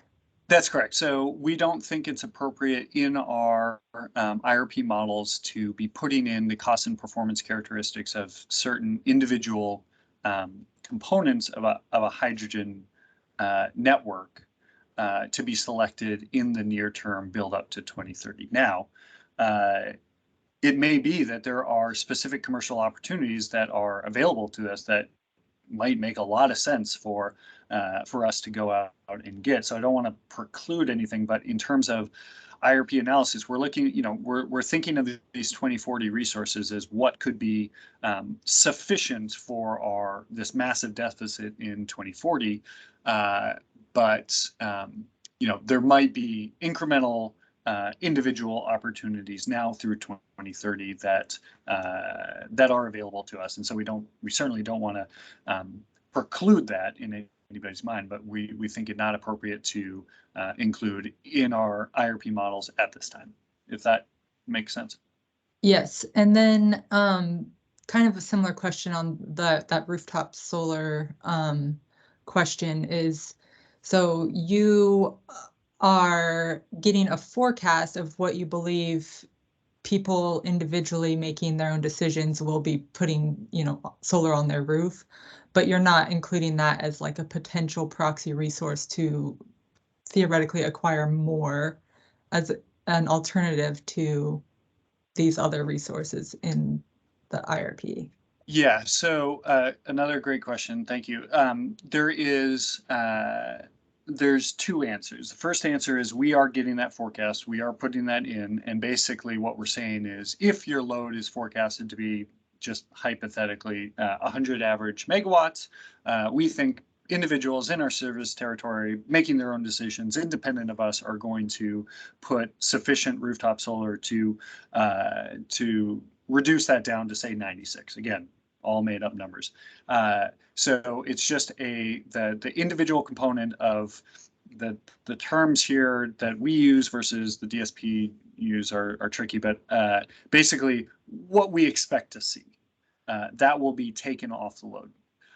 That's the first part. The second part is that we are looking into including what we call in the IRP land, and again, there might be some translation needed here. what we're calling the non-cost effective set of distributed energy resources and energy efficiency. And so what we're doing is we are stacking those up in a separate analysis against these supply side resources and seeing how they compare. Now, when you do that, you have to bundle a number of resources and programs. And so it's unclear what the interpretation of that is going to be. So if our model says like, no, don't go out and build solar and storage, actually just, put it into these specific DERs. The interpretation of that model result will be, it's unknown how we're going to interpret that, but that is the plan for those resources. What we're, again, in the IRP world, considering non-cost effective. So the stuff that people otherwise wouldn't do because it's not interested or too expensive or whatever. We're considering, okay, well, what if, given that we have to spend so much money on resources to build out your system, what if we took that, directed it towards these non-cost effective energy efficiency and DER programs? That will be part of portfolio analysis, but was included here. I think we talked about it before in this process, but we will be talking about it again in the next couple of months. Okay, thanks. Okay. Craig, I see your question. Oh, go ahead, sir. I think we're good on time, Jesse. We're thinking this last part will take about 30 minutes or so, and so I think we're good. Do you want to take that question from Craig now then? Yeah. Yeah, I can read it out so everyone can hear it. I know some people are on the phone. So the question is, given the radical price changes in gas and the unknown implications going forward, why aren't you spending more time on the near-term future and what it might be instead of so many years ahead where reality could be stranger than fiction? Comments? Like, oh, I think this is an example, like the 4,000 average megawatt curtailment of coal over the next 6 years. Yeah. Excuse me. Yeah, absolutely. That's a great point. So we are in the IRP. We are focused on the entire planning horizon, these 20 years. But the action plan that comes out of this IRP is only the near term. And while it's based off of the estimated cost and risk calculated over the entire 20 years, it is discounted, meaning that the perceived economic benefits of, say, something that you do in 2036, if it's a great decision, if it's a poor decision, are relatively small, whereas the near-term additions matter much more. And so I think we are acting in the spirit of the question, given the uncertainties that we're facing in the future. We try to model as much of the uncertainty as we can, put it in our models, and then focus on what are the smart things to do in the near term. We'll have answers for the longer term, but you will also have another IRP, say in 2025 or 2026, that will give you a better look of what to do, say, in 2030. So we are, I think if I'm understanding the intent of your question, I think we are trying to do that, and we do recognize that a lot of this can be hand wavy when we talk about what's the price of natural gas in 2040. Well, we of course can't say for sure, and so we try to incorporate ranges into that. So I hope I answered your question. Please let me know if I didn't.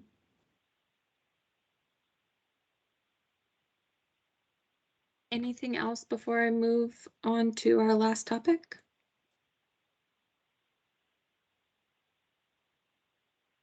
Okay, thank you, Seth. So, our last topic today will be presented by Tomas again, and I am here and ready to move the slides when you are ready. All right, so our last topic will be moving away from carbon modeling and focusing on the resource adequacy model, and specifically the market the model can access for adequacy purposes. Let's move on to the next slide, please. So the way our research adequacy model, as I mentioned earlier, is called Sequoia. And the way Sequoia works is it's effectively like a one bubble model where all PGE's resources, long-term contracts, and load are modeled. We run an hourly simulation. We simulate millions of hours, and then informs us of our capacity needs and also the capacity contribution of new resources. We also in the model have a node for the power market. And the idea is that there are certain hours where if we're having a shortage or a shortfall of resources, we think we'll be able to go into the market and buy the power and supply our system that way. However, the market is, the way it's viewed by the model is kind of viewed just like another resource, and it needs the user, so us, to inform it of the general shape and depth. So we're not simulating the West. We just have a file that looks like a resource where the model either knows, hey, there's market available or not. No, there is market available, how much it can buy in every hour. Also importantly, the way the model is set up, PGE can buy from the market, but it doesn't sell to the market.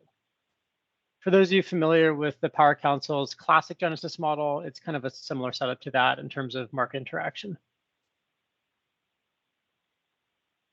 All right, let's go to the next slide, please. So before I jump into the slide, just a couple of definitions. I'll be using these throughout this slide deck. And that has to do with times. And the first definition is heavy load hour. And heavy load hour and light load hour are designations. I think either NERC or FERC defines them. And heavy load hour is defined as 6 o'clock a.m. to 10 o'clock p.m. Monday through Saturday. So if you're at 2 o'clock on a Tuesday or 4 o'clock p.m. on a Friday, you're in the heavy load hour. Then there's also light load hours. And light load hours are defined as 10 p.m. to 6 a.m. Monday through Saturday, all day Sunday, and all day in the holidays. So if it's 3 o'clock a.m. in the morning, you're in a light load hour. If it's 4 o'clock in the afternoon on a Sunday or say on Christmas, you're also in a light load hour. And this becomes important because the way we set the market definitions up revolve around heavy load hours and light load hours. So for the 2019 IRP update, we effectively had 0 heavy load hour market availability for the summer and winter. Summer in this case was defined as July through September, and we'll be talking about how we're tweaking that this time around. Winter is defined in this case as December through February. There was a little bit of market available in the reference case in the summer in 2023 and earlier, but once you had after 2023, it was 0 for heavy load hours, both summer and winter. For the spring and fall heavy load hours in the 2019 IRP update, we had 200 megawatts available throughout the duration of the study. And then finally, on a year-round basis, the light load hour was set to 999 megawatts. So that's what we did last time. Today, we're going to talk about, at a very high level, really, what informs the market assumptions, and then finally, what we're proposing as our market assumptions for Sequoia for the 2023 IRP. So let's jump to the next slide, please. So a lot of what supports the market assumptions comes from work that E3 did for the 2019 IRP. They created a simplistic peak capacity load resource balance for both summer and winter for the Northwest region. It's the Northwest region as broadly defined by the Power Act of 1980. So that's Oregon, Washington, Idaho, and Western Montana. And they provided us a workbook that had data in it that was mostly from the Power Council. It also has some BPA Whitebook data. And we also look at the WEC RA assessments too to help inform this workbook. And what we did in the last IRP, and we're doing in this IRP as well, is we're updating the workbook assumptions with fresher data. And that mostly is data that we're pulling from the Council's generating resources database, from the Council's 2021 power plan, and also from the Council's resource adequacy work. Predominantly, though, their resource adequacy work with the classic Genesis model, as that lines up closer to to our kind of spreadsheet analysis that we're doing. Looks like you have a question on why is heavy load hour a smaller number than light load hour? So we go to the previous slide. That's a good question. So the assumption is that during the heavy load hours, the reason they call it heavy load hours is that tends to be when the system has the most demand. You know, at 6 a.m. to 10 p.m., that's when we see the highest levels of load on our system or demand. And so the concept is that when there's more demand on our system, there's also more demand on our neighbors' systems, and there's probably less power available to buy. When you're in the nighttime, you know, it's 2 a.m., there isn't a lot of demand for electricity historically, and so we think it'll be easier to purchase power during those light load hours when demand is lower. Great, so let's jump to forward again one. All right, so we updated the workbook and we saw some, Craig asked how COVID affected heavy load and light load hours. That's an interesting question, and I think it's largely system specific. I can't recall exactly how it impacted PGE. For a lot of systems that were commercial heavy, so you had a lot of commercial customers, demand profiles kind of looked more like weekends rather than weekdays. So that'd be a bit of a flattening between the delta in demand between heavy load hours and light load hours. For systems that were heavily residential, though, I know like Snohomish PUD had this. They had an increase in load during COVID because people were staying home rather than driving into Seattle to go to work, and they had a slightly different impact. But yeah, that's an interesting question, and we probably still see some lingering impacts from that, as a lot of folks, myself included, are mostly work from home at this point. Great, so 2023 IRP market availability updates. We saw a couple big changes in what we see for market availability. We'll look at the exact numbers in the next slide. I want to highlight the first one, which is the biggest change, is when we updated the workbook this time around using Power Council data, largely from the 7th Power Plan, sorry, the 2021 Power Plan. We saw a lot more resource in the winter, a lot less load in the winter, and then also a lot less resource in the summer and more load in the summer as well. And this is largely due to climate change. So the council in the 2021 Power Plan switched to using a data set that is entirely climate change informed, using 3 different scenarios for 2020 forward for temperatures and hydro conditions. And what you're seeing in those data is it's warmer in the winter, so demand is lower, so you have less demand for heating. And it's also warmer in the winter, so you have more rain and less snow even at higher elevations. So you end up getting more flow through the river systems in the winter and more hydro power generated. On the other hand, in the summer, it's hotter, so you have higher demand for electricity due to cooling needs. And because it was warmer in the winter, a lot of your water is already flushed through your system, so you also have less hydropower available for generation. Kathy has a question about EV impact on nighttime load and heat pumps. We do have EVs built into the Sequoia model, left to everyone's own.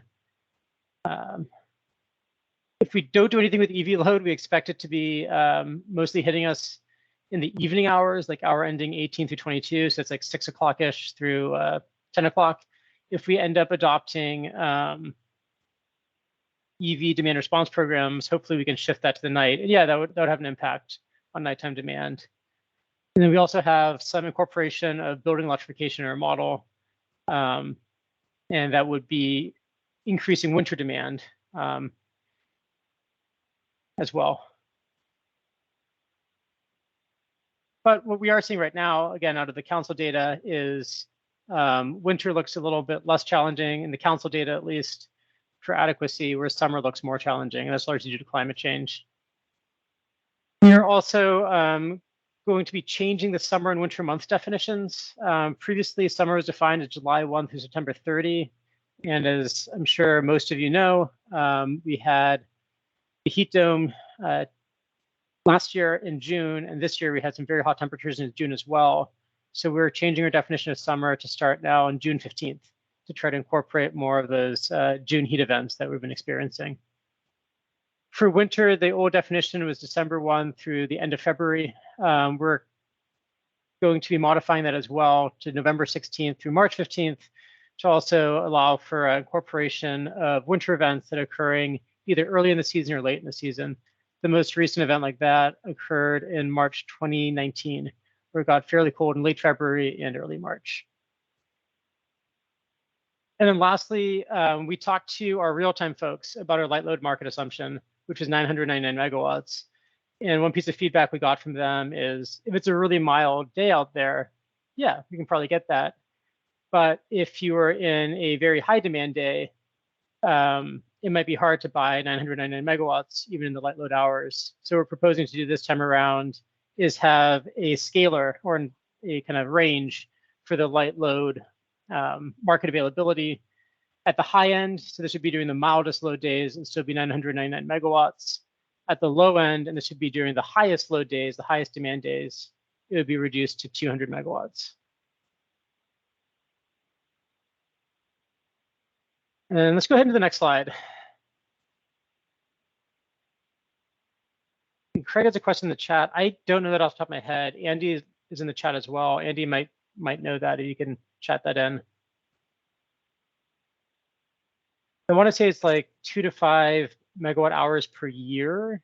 Yeah, it's about 3,500 kilowatt hours per year. I don't have it. You could deduce that to month and day, but and there is a slight seasonal shape just because of the efficiency of the charger and the battery during winter months, but it's not huge. But there's a I think as we get longer run batteries being more predominant, I mean, we do take account of those assumptions of how things might change, but I think there's some complexities around user or just driver behavior as we get more up the S curve of adoption, like away from early adopters and phasing out the early generation vehicles that, I think NREL's about to release maybe an update to some of the DOE's charging profile data sets that hadn't been previously updated since Idaho National Lab did it in about 2014, using mostly first generation Leafs. So I think there's definitely more information we need to learn as we continue to look at this. And for clarification, that's Andy Iden. He's in our DRP team. So he's who we listen to on the IRP team. He's who we ask these questions to. So thanks, Andy. All right, I think this is our last kind of informational slide on this. And this is talking about what we're proposing to use in the 2023 IRP for market assumptions. So for the heavy load hours, so again, that's 6 a.m. to 10 p.m., Monday through Saturday. We're proposing to keep the summer assumption effectively the same at 0 megawatts. And when we look at the updated workbook, summer is looking more challenging again due to less hydro on a regional level, as well as increased loads due to heat. In the winter, due to the increased hydro and the decreased loads, we're now seeing some winter market available. So last time we had 0 megawatts available in the winter throughout the planning study for the reference case. Our proposal is now to use 200 megawatts in the winter through 2025, and then 50 megawatts thereafter. And the reason it's dropping from 200 to 50 is due to coal unit retirements at the end of 2025. We're not proposing changing the spring or fall heavy load hour markets, keeping those at 200 megawatts. It's pretty unusual for our adequacy model to see shortfalls in the spring or the fall. And then again, for the year-round light load hour market, we're proposing using a sliding scale with 200 megawatts available on the highest load days to show some regional tightness, and 999 megawatts available during the lowest load days to show regional surplus.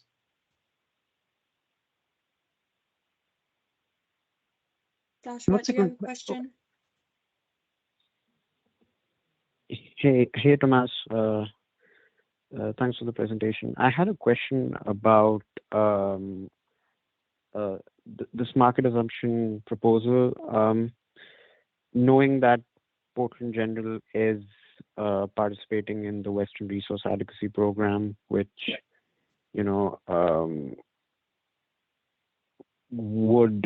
it definitely has an operational component to it as well, like apart from the forward showing. How does that play into these assumptions? That's a really good question. Right now, it doesn't play into them. I was hoping that it would, and that's a potential maybe for the next IRP cycle. The reason it doesn't play into them right now is the WRAP, the Western Regional Adequacy Program. I would say still isn't finalized. They've come out with some numbers that utilities can use that are pretty draft. I think for like summer, they don't call it ELCCs, they have a different term. For summer adequacy, the winter ones, oh, sorry, for winter adequacy, the summer ones I think come out sometime next fall. So once the program is a little bit more developed and people have formally signed on and we see it running, I think that would be a good place to look to update that in the future. I was hoping we could use it this time around, but I don't think the timeline's going to work out. So right now we're not really considering it, but that's something we're definitely following, and hopefully we'll be able to consider data from that in the future. And thanks for that. And follow up to that, I'm sure you must have received like ELCC estimates based on your initial data submittal. Is that something PGE could share in a future roundtable, just to get an idea of how things are looking on a regional basis? Because there have been market conversations going on for quite like over the past year. It has picked up with EDAM and SPP Markets Plus. So we're definitely seeing a lot more regionalization conversations and actual plans as well. So I'm wondering if that would have a material impact on the IRP going forward. So I think it could. I mean, as you add more market availability, that's going to decrease the capacity need you see in your system. exactly. Yep. Yeah. Again, unfortunately, right now with the WRAP not being fully developed, we feel uncomfortable trying to build that in. As far as the WRAP numbers, I think numbers did come out for winter only, I think in May or June. And I have no idea what the privacy is on those out of the Northwest Power, or sorry, now just the power pool or the Western power pool. So I can't really answer that. I'm not the lead person on that group for PGE. We can look at ELCCs out of our model in future meetings, but I think those data are still confidential to the best of my knowledge. But again, I'm not sure. But we can try to get back to you on that. Okay, got it. Thank you.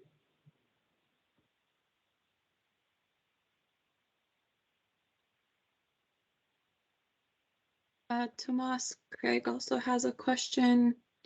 I'm not sure this is a question for you though, but the question reads, looking into your crystal ball, what kind of rate increases do you anticipate in the new and long-term future? I don't think that that's something we want to talk about today, but yeah, that's something we can't really speculate on at this time. We still have to look at, what's our future resource suite and a bunch of other questions like that. So at this time, we don't have sufficient data, I would say, on the IRP team to make that speculation. It is important to say, though, that is a big focus of what we're trying to do. So that is what we're leading up to when we talk about, our solution to the resource deficit that we identify.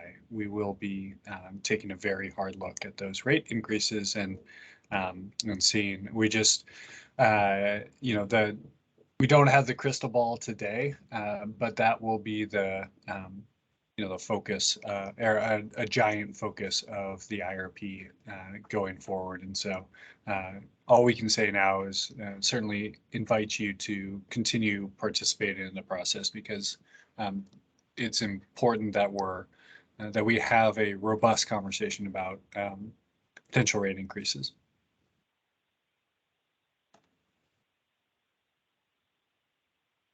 Thanks, Seth. Tomas, did you have more to cover on this slide, or are you taking mostly questions at this point? Mostly taking questions at this point. So, Sasha, I see your hand still up. Do you have another question? Oh, maybe not.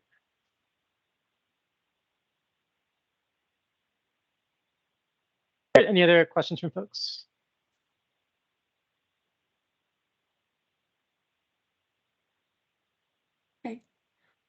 So I am going to show our next step slide and just wrap the meeting up.